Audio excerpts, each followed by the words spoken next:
Ògo ni fún bàbá àti fún ọmọ àti fún ọlọ́run ẹ̀mí mímọ́ bí ó ti wà láti kọ́ ṣe ó ń bẹ nísinsìnyí bẹ́ẹ̀ ni ó sì máa rí ní ìgbà gbogbo ayé àìnípẹ̀kun àmín àmín. Ẹ jẹ́ ká gbàdúrà ní orúkọ Jésù ní orúkọ Jésù. Ọlọ́run á gbé yín ga yín lógo aṣẹ́yìn lọ́ba àwọn ọba. Ẹ̀yin ilẹ̀rù jẹ̀jẹ̀ tí mi gbó kìjikìji ẹ̀yin ni kìnìún ẹ̀yà Júdà arúgbó ọjọ́. A fi ọpẹ́ a fi ìyìn fún orúkọ yín nítorí pé Ọlọ́run lẹ máa jẹ́.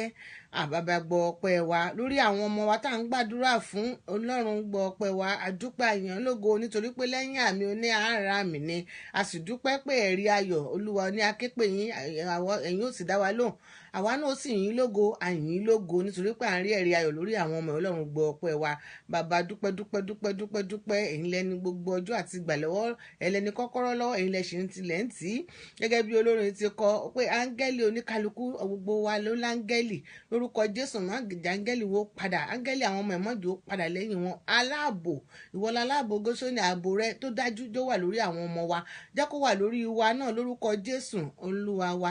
Lẹ́yìn ìgbà tá a bá gbàdúrà tán àtúndó ògo àti ọpẹ́ padà sí ní orúkọ Jésù Olúwa wa àmín àmín àmín àmín fáyà àmín lórúkọ Jésù. Àdúpẹ́ ayin Ọlọ́run lógo adóògo padà gẹ́gẹ́ bí Tọ́pẹ́ Àlàbí ṣe wí pé ó ní ká tújú ká òun ti ṣẹ́gun ayé bẹ́ẹ̀ ni Bíbélì sọ. Gbogbo wàhálà àti ìdààmú tó lè máa fòró ẹ̀ wo òbí lórí àwọn ọmọ ẹ̀ Ọlọ́run ti ṣẹ́gun ẹ̀ Ọlọ́run ti ṣẹ́gun ẹ̀ Ọlọ́run ti ṣẹ́gun ẹ̀ jẹ́ ká dúró nínú gbogbo ká máa dúpẹ́ ni ó sì ní ká máa gbàdúrà láì sinmi pray without ceasing. Àdúpẹ́ Ọlọ́run a sì dúpẹ́ lórí platform nítorí pé kò sí ní tọ́lọ́ ń bá iṣẹ́ tó bá ràn yàn lèèyàn máa ń jẹ́ òun ló dá ètò ìkalẹ̀ òun náà náà lolùdarí wa. A dẹ̀ gbàdúrà pé ẹ̀mí mímọ́ gbogbo ìgbà tá a máa wá síbẹ̀ tá a máa ríra ẹ̀mí mímọ́ Ọlọ́run yóò máa darí wa ẹ̀mí mímọ́ Ọlọ́run yóò máa gbẹnu mi sọ̀rọ̀ lórúkọ Jésù Olúwa wa àmín àmín àmín lórúkọ Jésù. Mo tún kí gbogbo yín o mo tún ní welcome to this platform again. Lórí platform kan náà ni a máa ń gbàdúrà fún àwọn ọmọ wa ní every Tuesdays and Saturday lórúkọ Jésù. Ànígbàgbànù àdúrà o ànígbàgbà tí àdúrà lórúkọ Jésù. Gbogbo àdúrà wa yóò jẹ́ ìtẹ́wọ́gbà lórúkọ Bàbá àti Tọmọ àtẹ̀mí mọ́. Jẹ́ ká lọ síbi kíkà wa ti tòní ní ọ̀sẹ̀ tó kọjá Genesis 29:31 to 35 náà ni a kà òun náà la ṣe máa kà la fi máa ká àwọn ètò yẹn lẹ̀ ṣùgbọ́n lónìí a máa continue lórí 30 láti 13 to 15 ṣùgbọ́n ẹ jẹ́ ká sì lọ sí nínú kíkà wa ti tòní ká dára fún wa. Genesis 29:31 to 35.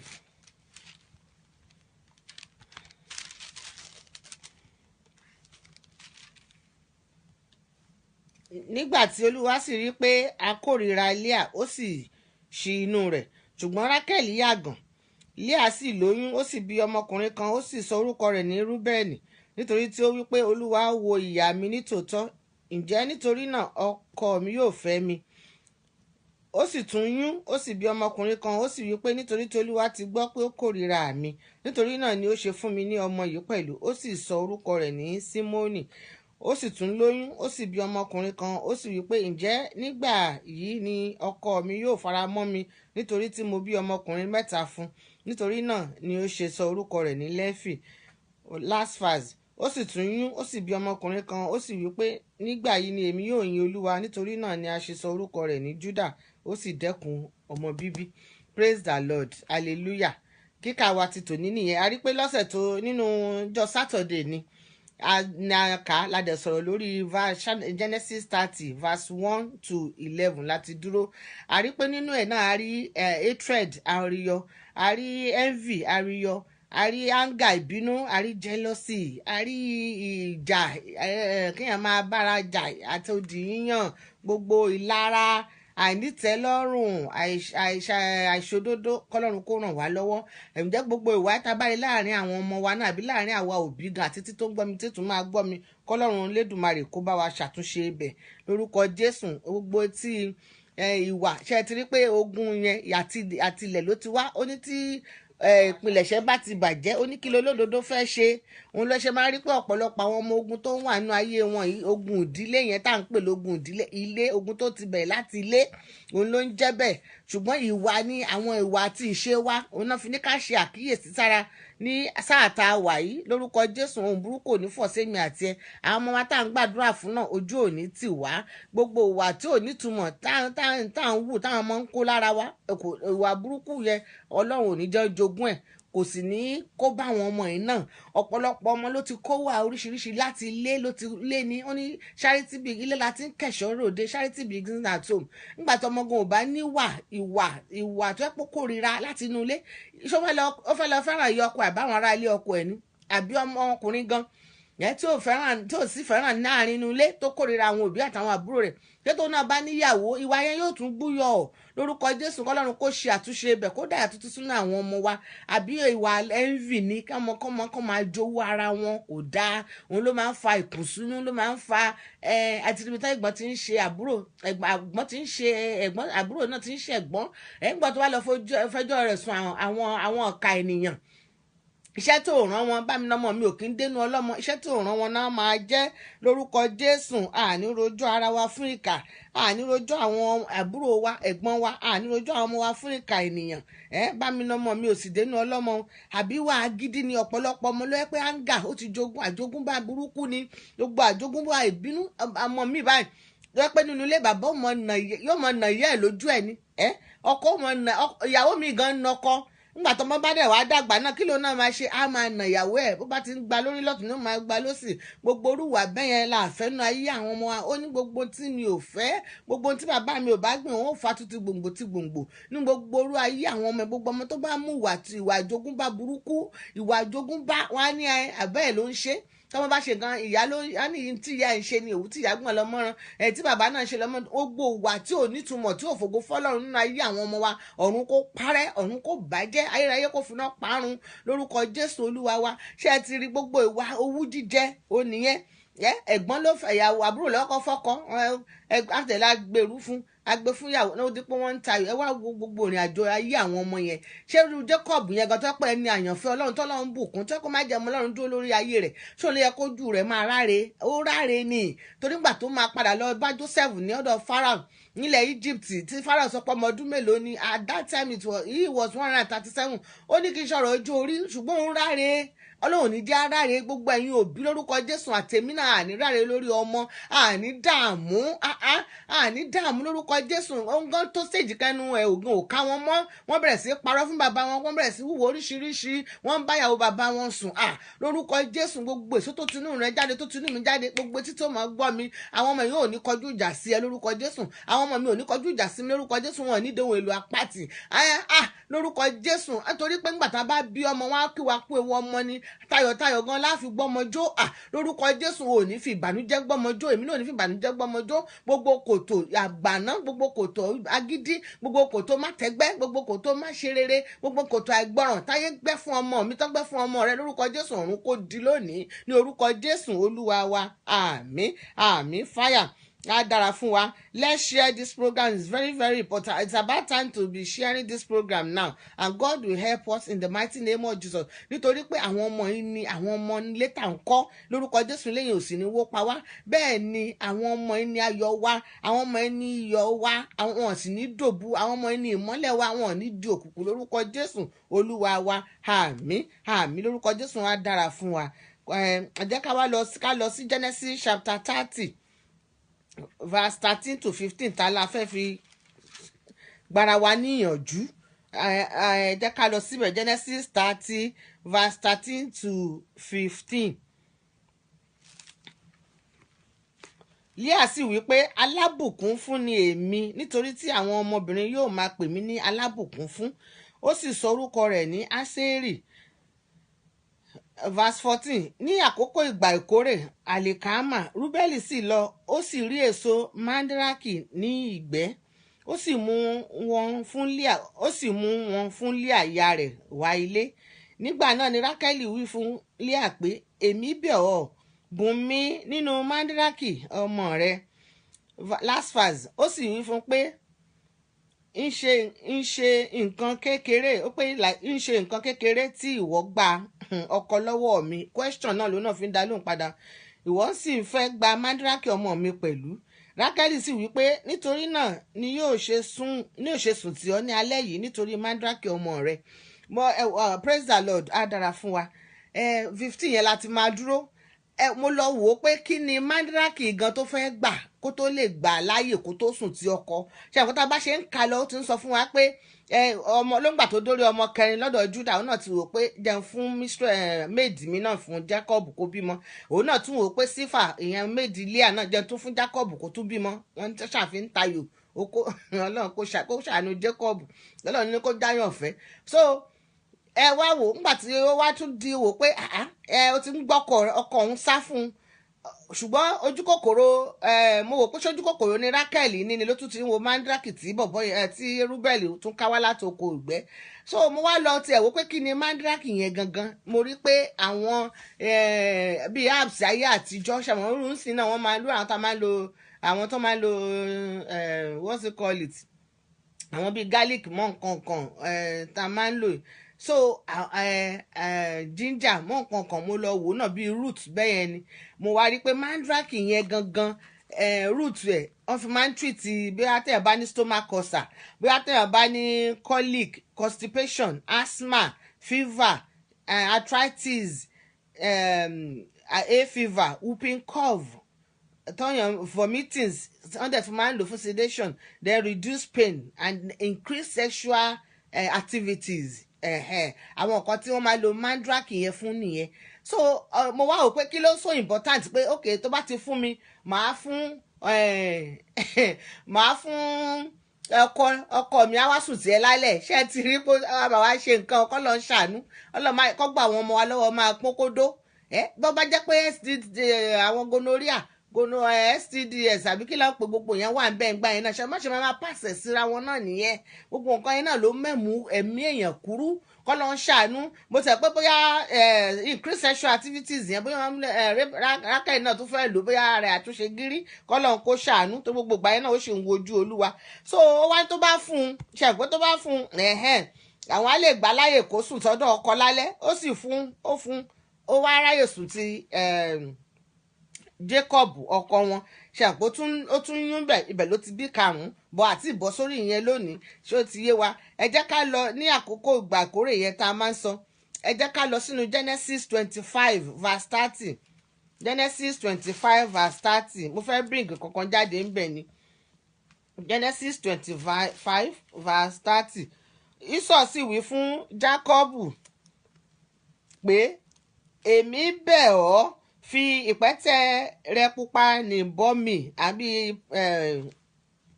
bí porridge ẹ̀ lómi ìnú red porridge ó ní fi ìbẹ́tẹ̀ rẹ pupa ní bọ́mì nítorí tí ó rẹ̀ mí nítorí náà ni a ṣe ń pe orúkọ rẹ̀ ní Édómù ṣẹ́mọ̀ jẹ́ kí n kà lóyìnbó ó ní and Esau said to Jacob feed me I pray thee with that same red porridge and pottage for I am faint therefore was his name called Edom yẹmọ idom tó máa ń pè yẹn ní pé idomu bóyá èèyàn pupa ni wọ́n ṣe describe ẹ̀ ṣùgbọ́n gbà yẹn náà ó tún ti rẹ̀ bóyá ó tún ti síìkì ṣe àwọn pé àṣàrò ẹ̀ tó pọ́tẹ́ẹ̀tì tó fún yẹn jẹ́ ńgbà yẹn náà ló fi ta bite ẹ̀ ṣùgbọ́n ló tún ń bẹ́ ṣe rí pé ó ń bẹ́ ntí Rákẹ́lì náà fún fàṣẹ wa náà ní ẹtí Rákẹ́lì náà tún ń bẹ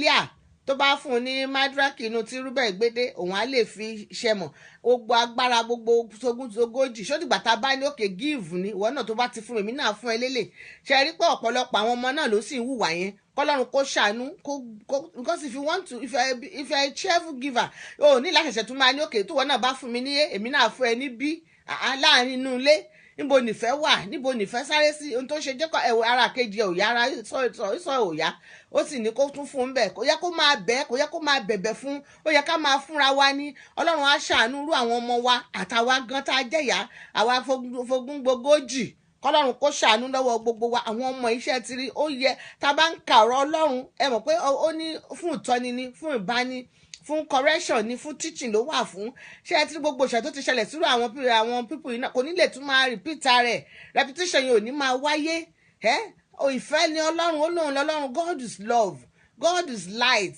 Ibi tí ìmọ́lẹ̀ bá wà kò sí bókùnkùn ṣe fẹ́ wọbẹ̀. So táwọn ọmọ wa tán bá ní ìmọ́lẹ̀ Ọlọ́run tí òye Ọlọ́run bá yé wọn àti ọgbọ́n Ọlọ́run bá yé wọn, kò ní sí ìkùnsínú láàrin ara wọn. Ìfẹ́ ni wọ́n fi máa bára wọn lò. Kò ní dégbà tó wọn náà bá fún mi ní pátá èmi náà fẹ́ singlet, kí ló dé? Lórúkọ Jésù gbogbo àwọn ọmọ wa wọ́n ní ànító àti àníṣẹ́kù ní orúkọ Jésù Olúwa wa. Àmín àmín, yóò dára fún wa o. Ṣé ẹ ti rí gbogbo ọ̀rọ̀ yìí? A máa rí pé àrékérekè, gbogbo ọgbọ́n àrékérekè ibẹ̀ ló kún sí. Ṣé yẹ lórúkọ Jésù gbogbo ọgbọ́n àrékérekè nínú ọwọ́ àwọn ọmọ wa, ọgbọ́n àrékérekè yẹn ọmọ mi wọ́n ní tó máa ń ṣe yìí tó bá ń wọ kó wọn kì í plan. Wọ́n ní àwọn ọmọ òkùnkùn gbọ́n ju àwọn ọmọ ìmọ́lẹ̀ lọ. Ṣé ní tọ́mọ ìmọ́lẹ̀ òkùnkùn bá máa bá yín báyìí kò ṣẹ̀ṣẹ̀ máa plan gbogbo story tó máa sọ, yóò bá ti ń sọ báyìí yóò mọ smooth lẹ́nu ẹ̀. Ṣùgbọ́n wọn tó ní ìbẹ̀rù Ọlọ́run o àti lọ purọ́ gan ẹ̀rù á máa bẹ́ẹ̀ àti àìṣòdodo yẹn á ní ẹ lára. Tó bá ò ní lè jàyàn lólè, ò ní lè rorò burúkú sọmọnìkejì, wà á nífẹ̀ẹ́ gẹ́gẹ́ bí Ọlọ́run ṣe nífẹ̀ẹ́. Ó ní fẹ́ràn ọmọnìkejì rẹ gẹ́gẹ́ bí òun ṣe fẹ́ràn rẹ. Báwo ló ṣe fẹ́ràn? Torí pé ó kú fún ẹ, kò fi nǹkan kan jẹ níyà. Ilẹ̀ tó mọ́ lónìí ó ti ṣílẹ̀kùn ọjọ́ òní, àlùmí báyìí ilẹ̀ ti ń ṣú ni. Atẹ́gùn ń fẹ́ ní gbogbo ìgbà, òjò ń rọ̀, òtútù mú, gbogbo nǹkan ló ń lọ létòlétò rẹ̀. So bẹ́ẹ̀ la ṣe máa rí, kò sí nǹkan kan tó máa ní wá lára, a sì ní fi ara ní ọmọnìkejì.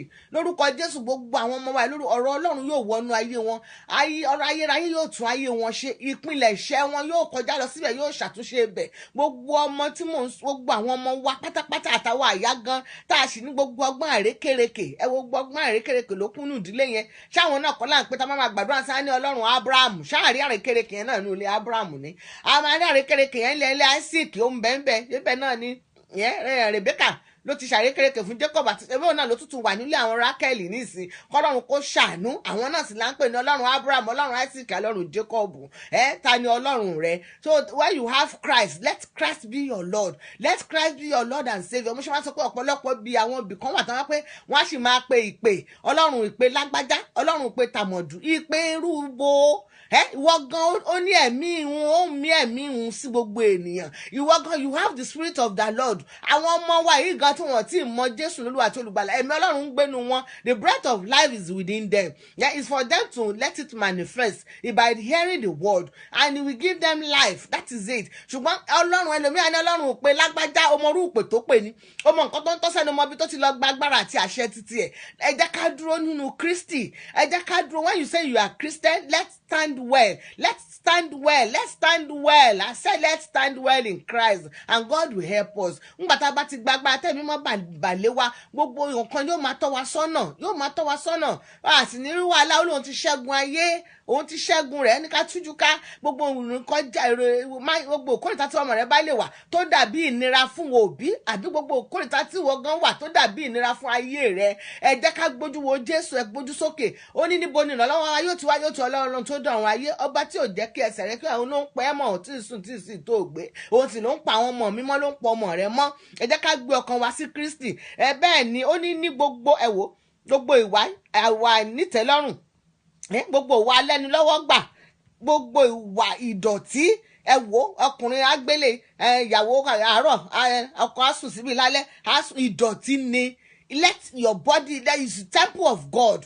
Láti tètè kọ́ ṣe ó ní ọkọ àti obìnrin ni. They will leave their father and mother home and they will become one in Christ. Ìran kẹrin náà ló bẹ̀rẹ̀, Lamek òun ló bẹ̀rẹ̀ sí fẹ́yàwó méjì. Ìran wọn yẹn náà tẹ báwo lálejò àwọn náà ló ní mẹ́mẹ́mẹ́mẹ́. Ó ní ogun ṣe ń kógun balẹ̀ ayé ara wọn. Ọlọ́run á ṣàánú fún wa. I keep saying when Abraham, Isaac and Jacob, when they are in the Old Testament, wọ́n tí ì ṣe Christian, they are not Christian. They are not Christian. They believe in God because torí ìgbàgbọ́ Abraham la ṣe gbà á sólódodo. They believe àmájẹ̀mú ló sì ti wá. But when you say you are a Christian, Christ-like, everything that is in Christ, olóyè kan máa rí nínú wa. I'm not talking about religion. So that is why if you are saying you are a Christian, you ní ewu ò sí ní wàhálà. Gbogbo ogun tó bá dúró dáadáa déédéé níwájú nínú Kristi, gbogbo ogun tó lè máa wù tó lè máa jẹ ọmọ rẹ̀, ológun á forí ara rẹ̀ kógun ni.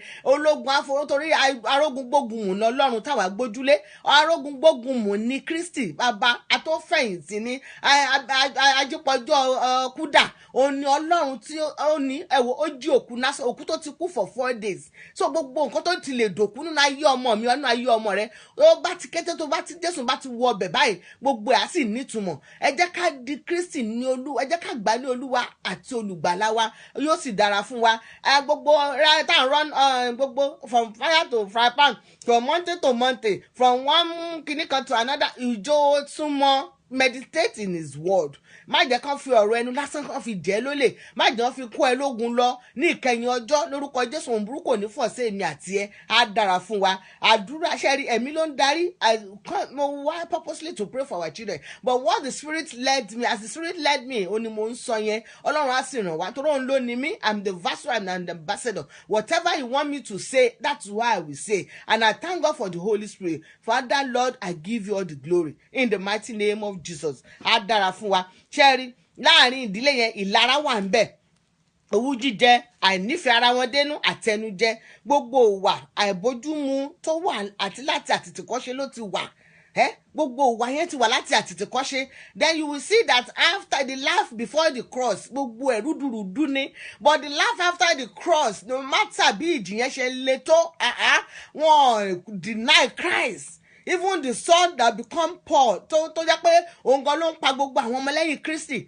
Ó ní why are you persecuting me? Ó ń gbà tó ń gan bá Jésù pàdé lọ́nà Damascus yẹn, ayé rẹ̀ ní ìtumọ̀, ó sì gba ìtumọ̀. Òun gan mọ̀ pé gbogbo tóun ti ń ṣe tẹ́lẹ̀ Sátánì ló gbé wọ̀, ló gbọ́ agbádá Sátánì nínú ayé ọmọ rẹ̀ kọ́lọ́run kó finá jó lónìí. Ọba tó ń fọwọ́ tán iye ẹni, ó ní the salvation is of their God and it's a free gift. Yóò bọ́ ọmọ rẹ̀ pàdé, yóò fún lẹ́bùn ẹ̀bùn lórúkọ Jésù.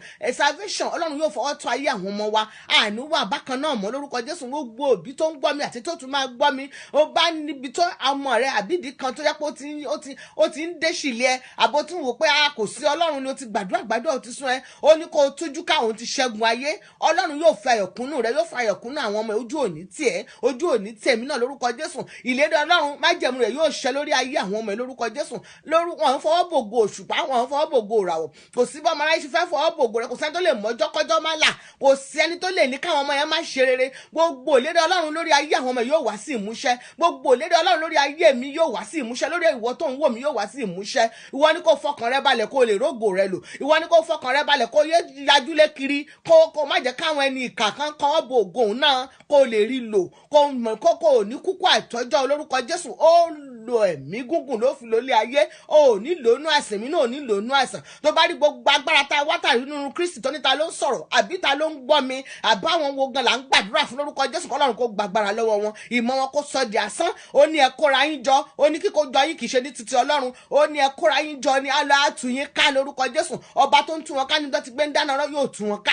Mo gbàdúrà fún gbogbo àwọn ọmọ lónìí ká ayé wọn kó gba ìtumọ̀, ayé wọn kó gba ìtumọ̀. Gbogbo wọn ti dè táyé fi dè wọ́n, gbogbo ṣẹ́kẹ́ṣẹkẹ̀ kó bẹ̀rẹ̀ sí ní máa já lórúkọ Jésù. Gbogbo ìmọ̀kímọ̀ ò gbúdọ̀ jọ. Ó ní ìmọ̀kímọ̀ ò gbúdọ̀ jọ. Ètékété ò lè dúró. Ó ní gbogbo ẹni tó bá dẹrù ọ̀ràn ni ó forí ara rẹ̀ gbé, torí pé Jésù làwa dúró lé, òun làpáta ayérayé, òun la fẹ̀yìntì. Ọba mi àti Ọlọ́run mi ó fún mi láṣẹ, ó ní ìpàṣẹ ni. Mo wá kẹnu mi bọnú ẹ̀jẹ̀ Jésù, mo sì tọrọ àṣẹ sínú afẹ́fẹ́. Afẹ́fẹ́ ò lè fẹ́ kó má kọ gbogbo lára. Gbogbo bí tọmọ rẹ bá wà, gbogbo bí tọmọ mi bá wà, ẹ gbọ́ ọ̀rọ̀ Ọlọ́run. Àlàáfíà Ọlọ́run kó jọba nínú yín, ọkàn yín kó balẹ̀. Gbogbo àwọn ọmọ yìí lórúkọ Jésù wọn ní ṣáájú yín kú, torí pé ẹlẹ́yẹ ni wọ́n jẹ́ lórúkọ Jésù. Mo gbàdúrà àlàáfíà Ọlọ́run kó wọnú ayé àwọn ọmọ yìí. Àwọn ọmọ yìí kan gbógo Ọlọ́run ga, gbogbo olùtọ́ba kan gbógo orílẹ̀-èdè ibẹ̀ ga ní orúkọ Jésù. Mo gbàdúrà lẹ́ẹ̀kan sí gbogbo ẹni tó ń wò mí, tó ń rorò burúkú sí mi, èrò bí kó padà. Ohun tó bá nawọ́ kan sí mi, mẹ́rin tó kù tiẹ̀ ní kó padà sí ẹ. Ojú ayọ̀ ni ó mọ wò mí, etí rẹ ni ó máa gbọ́ mi. Gbogbo àwọn ọmọ wa tá à ń gbàdúrà fún lónìí kọ́kàn yín kó balẹ̀, kẹ́ lọ rà àánú gbà. Orígun mẹ́rẹ̀ẹ̀rin àgbáyé yìí mo gbàdúrà pé ìwọ ilẹ̀ gbọ́rọ̀ Ọlọ́run, ilẹ̀ kó gbé àwọn ọmọ ẹ̀ sí rere, kó gbé wọn sálàáfíà. Gbogbo ọmọ tó ń wojú Olúwa kan rí àánú gbà. Gbogbo àwọn tó ń wò pé ń gbà ó ní ògo tèmi náà dé. Ọlọ́run aláàánú tó ń pínre yóò pínre kàn yín. Ẹ lẹ́nu ọpẹ́, èmi náà lẹ́nu ọpẹ́. Gbogbo àwọn tó wà látìmọ́lé lórúkọ Jésù, Ọlọ́run kó kọjá lọ síbẹ̀. Ó sọ nínú ìwé Sáyé, ó ní gbogbo ẹni tó wà látìmọ́lé ó lé ẹ jáde, ẹ ní ànító àti àníṣẹ́kù lórúkọ Jésù. Ẹ sì jẹrí ọ̀tá yín. Mo gbàdúrà gbogbo àwọn tó wà nínú ìdè àìsàn lórúkọ Jésù. Ó ní by your stripe you are healed. All the children that are in sick, that are in pain, you are healed in the mighty name of Jesus. I pray fún gbogbo àwọn tó ti ṣe ìgbéyàwó tó ń wọ́ kí ilé ọmọ kó sọ nínú wọn. Ilé aláyọ̀ ní sùúrù bí Sarah ní sùúrù ṣe rí pókógun banú ayé rẹ̀. Ní sùúrù Ọlọ́run ló ní àkókò àti ìgbà lọ́wọ́. Ọlọ́run yóò sọ ilé ayọ̀ ọmọ tí yóò ní yọ ẹ́ lẹ́nu. Ọmọ tí yóò gbógo Ọlọ́run ga tí yóò gbógo rẹ̀ ga Ọlọ́run yóò fi fún ẹ. Mo gbàdúrà fún gbogbo ẹni tó ń ṣe exam lọ́wọ́ orí yóò ní dàrú. The Lord will give you wisdom, understanding and knowledge. He will give you retentive memory. I pray for all the children know in the mighty name of those who are no òkùnkùn. Kọ́lọ́run kó fi ìmọ́lẹ̀ yí wọn ká ojú òní tiẹ̀. Ìwọ abiyamọ gbogbo tó ti mú dání ló ti fi ń ṣe láàlá lórí ọmọ rẹ kò ní wọ́n ẹ. Ibi tẹ́gbẹ́ rẹ ti ń ná owó ó bá wọn náwó ni ò ní ná pépà. Ní orúkọ Jésù àṣẹ ọ̀hún kó gùn kò sì yí padà. Onítorí wí ń bẹ lẹ́nu mi àṣẹ ń bẹ lọ́dọ̀ Ọlọ́run. Mo pe àṣẹ ó ní ń bèrè ni wò ó sì fi fún mi. Ó ní àwọn nǹkan tẹ́mi ò mọ̀ àwọn nǹkan alágbára ni wò ó fi hàn mí. Lórúkọ Jésù ìmọ̀ ọ̀tá kó tú ìmọ̀ aṣeni kó tú gbogbo ìmọ̀kímọ̀ kò ní jọ lórí mi lórí ọmọ rẹ kò ní jọ lórí ìwọ náà lórúkọ Jésù lọ àwọn ọmọ ẹ̀kọ́ lọ máa lògo wọn ọkàn wa kó balẹ̀ ká sì rí àánú gbà kò yí padà lórúkọ Jésù Olúwa wa àmín àmín àmín lórúkọ Jésù fáyà. Ẹ wo olórin yẹn kọ ní ó ní ọjọ́ tá bá ronú pìwàdà láyé máa rójú òun kọ́ ní gbogbo ohun tó bá ṣẹlẹ̀ ó ní wọ́n ṣe àti kọ́ pé bá ti kọ́ mọ́ mi nìyẹn wọn ò kọ́ búburú mọ́ mi o Ọlọ́run ò kì í ṣe búburú wọn ò kọ́ búburú mọ́ràn tí Ọlọ́run ò kì í ṣe búburú ṣé ẹ rí tí problem wà ní pé ibi tí ṣúgà bá wà èrà máa ń wá pé bá ń bẹ̀ ni nígbà tó bá gbé ọmọ lógo tó pé ìmọ́lẹ̀ rẹ̀ bá tẹ̀sẹ̀ pé Sátánì ó attraction ni á wá wò pé kí ló attract ń bíbá nígbà tó ná bí Jésù gan ìràwọ̀ yẹn farahàn àwọn òjíṣẹ́ mẹ́ta yẹn wọ́n bẹ̀rẹ̀ sí wọ́n wo tẹ̀lé ìràwọ̀ yẹn wọ́n dọ́dọ̀ Hẹ́rọ́dù ṣe rí pé ògo tí ìmọ́lẹ̀ tí ò lè farasin ni ó ní àwọn ọmọ rẹ̀ ó ní àwọn ẹni bí wọ́n máa wá wọn ṣùgbọ́n ìmọ́lẹ̀ Olúwa ni ó borí àwọn ọmọ yìí ni ó borí ọmọ mi ni ó borí ọmọ rẹ̀ ni ó borí ní orúkọ Jésù ìwọ gan ò borí èmi gan ò borí ààrẹ yìí ò dì lórúkọ Jésù á ṣẹ́gun ọ̀tá ní orúkọ Jésù torí pé àwa ju aṣẹ́gun lọ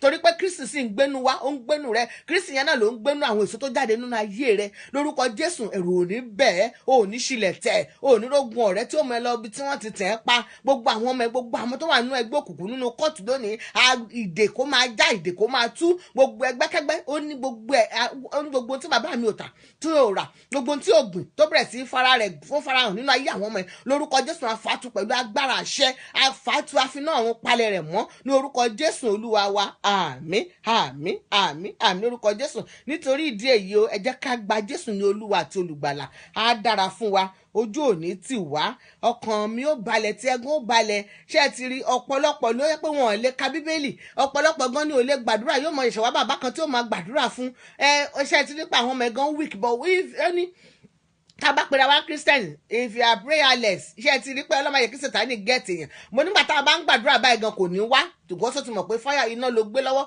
ṣùgbọ́n gbà tó bá ti rí pò tirẹ̀ agbára ìrẹ̀wẹ̀sì Ọlọ́run yóò mú kó nu ayé rẹ̀ yóò mú kó nu ayé mi àtàyé àwọn ọmọ wa lórúkọ Jésù ojú òní tẹ̀ wá ojú òní tì wá rárá ojú òní ó ní bójú bá ti gbogbo ní ojú òní tì ẹ́ kò sì ní tèmi náà gbogbo páńpẹ́ ayétáyé lè kó ń dẹ sílẹ̀ fún ọmọ rẹ lórúkọ Jésù ọ̀run kó bàjẹ́ mo gbàdúrà fún gbogbo àwọn ọmọ tí ikú ti fi tó ti jẹ́ kí àwọn ọmọ ẹ̀ ṣàgbà wọ́n ti fi ṣàgbà àwọn ìyá wọn àgbọn wọn àwọn ẹ̀gbọ́n wọn lórúkọ Jésù Ọlọ́run kó fi àánú gbọ́ wọn àwọn kan máa sùn lẹ́sẹ̀ Kristi ní ìjọba ọ̀run kí gbogbo wa fi ìjọba ọ̀run ṣèrè jẹ́ ó sì ti rí bẹ́ẹ̀ àṣẹ ọ̀run gùn kò yí padà ní orúkọ Jésù Olúwa wa àmín àmín lórúkọ Jésù fáyà ibẹ̀ yẹn la máa dúró sí lónìí mo kí gbogbo yín o sísítà mi Evangelist Adékálẹ̀ ọkàn yín náà balẹ̀ gbogbo bí tẹ́ ń béèrè sí tẹ́ kọjú sí níwájú Ọlọ́run ẹ̀ ra àánú gbà my admin I say thank you Lord in your life I thank you because God ó ní iṣẹ́ Olúwa lórúkọ rẹ iṣẹ́ yẹn ni ò gbọ́dọ̀ bàjẹ́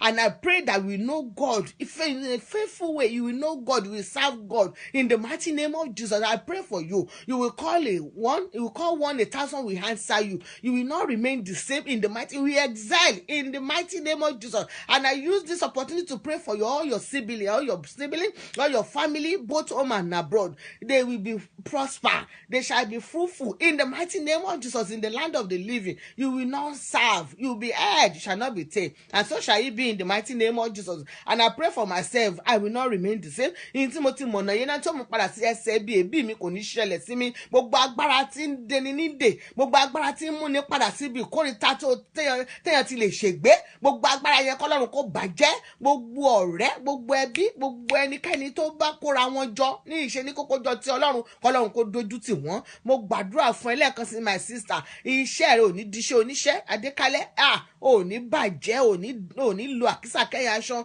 Ò ní gbómáyé ọmọ rẹ yóò múnú rẹ dùn lórúkọ Jésù. Ọmọ rẹ ò ní dájú ẹ. Ọlọ́run yóò gbalẹ̀ yìí fún ẹ. Gbogbo àyíká àti àyídà rẹ kò ní kọjú ìjà sí ẹ. Ò ní gbé ọ̀tá rẹ sínú ilé. Ọkàn rẹ yóò balẹ̀. Gbogbo tó bá kọjú sí Olúwa yóò dẹ́ lò. And I use the opportunity to pray for all my loved ones on this page. The Lord will increase you. The Lord will decorate your life. He will overwhelm you with the power and the strength to serve Him in the mighty name of Jesus. And so shall He be. In Jesus' name we pray. Amen. Amen. Amen. In Jesus' name. Ẹ ṣé gan ni o. A dúpẹ́ lọ́dọ̀ Ọlọ́run. A mú ètò àti mo wá sí ìparí o. Ọlọ́run kó dúró tì wá. Lẹ́ẹ̀kan náà a tún pàdé ní Saturday lórí platform mi. Ẹ ṣé gan ni. Thank you very much. And I love everybody with the love of Christ. Love you. Bye bye.